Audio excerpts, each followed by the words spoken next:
Então, meu povo, continuando então aqui o nosso estudo dos polígonos, separei para a gente pensar agora só na questão dos ângulos nos polígonos, né?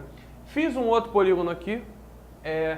Esse pontilhadinho aqui é um abuso da minha parte de querer colocar como uma reticência como se fosse um polígono de gênero N, tá? Como eu falei na aula passada, dado um polígono de gênero N. O que é ser gênero N? Eu tenho N lados, N vértices, N ângulos, N tudo, tá? N, um número inteiro positivo qualquer. Então, o que acontece? Separei aqui a questão dos ângulos, como é que fica.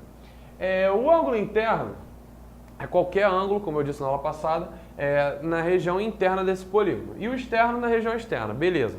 Só cuidado com o seguinte, quando eu falo de ângulo externo, não é qualquer ângulo. Por exemplo, eu tenho aqui o P4, tá? Que é o vértice 4 aqui. Pegar isso aqui e essa parte toda de fora. Não. Para ser ângulo externo no polígono, tem que ser formado por uma aresta e o prolongamento da aresta vizinha a ela. Então, o que vai acontecer? Eu tenho aqui essa aresta, essa é a vizinha. Prolonga e faz.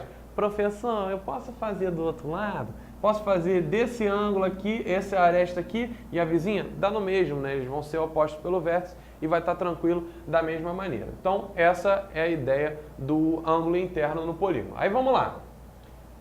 O que acontece? Se eu quiser calcular a soma de todos esses caras, ou seja, esse com esse, com esse, reticências, com esse, com esse, com esse, com todos eles, eu tenho que pensar num princípio muito legal. Não sei se vocês lembram, mas a soma dos ângulos de um triângulo vale sempre 180, né? É o tal do teorema angular de Tati. Quem está prestando atenção nas aulas, eu já falei disso. Então, para cada triângulo que você conseguir achar, você vai ter 180 graus.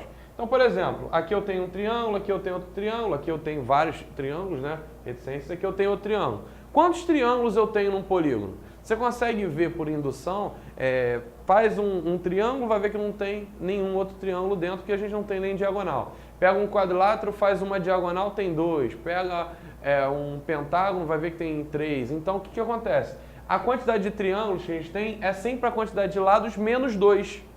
Isso é uma curiosidade que a gente consegue pegar indutivamente.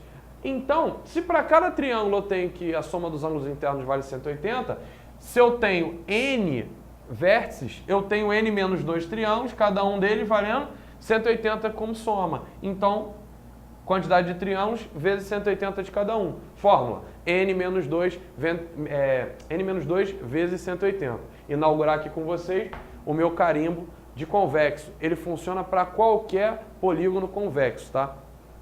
Se eu quiser os externos, quero pegar todos esses ângulos, aí eu não preciso pegar os opostos pelo vértice, tá? Cria uma lógica aqui, ó, de prolongar sempre para o mesmo lado e faz a soma de todos. Se eu pegar um ponto e for colando isso, eu consigo garantir que vai fechar exatamente 360 graus. Olha que maneiro. Sempre, independente do polígono, desde que, seguindo o meu carimbo, ele seja um polígono convexo, tá? Então, se eu quiser somar os internos, se eu quiser somar os externos, tranquilão, pra gente isso é moleza. E se eu quiser pegar um ângulo desse? Bom, meu irmão, se esse polígono for regular, é mole. Se o polígono não for regular, a gente vai precisar de mais informação. Se o polígono for regular, o que é um polígono regular? A gente vai falar disso ainda melhor. Polígono regular é aquele que tem todos os lados e ângulos congruentes. Pô, se todos os ângulos internos são iguais e eu tenho N vértices, é só você pegar a soma de todos e dividir pela quantidade, ou seja, N. Então tá tranquilo. Lembrando que, olha o carimbo aqui, ó, regular. Só funciona para regular. Se não for regular, a gente tem que somar, atribuir variáveis e igualar a soma dos ângulos.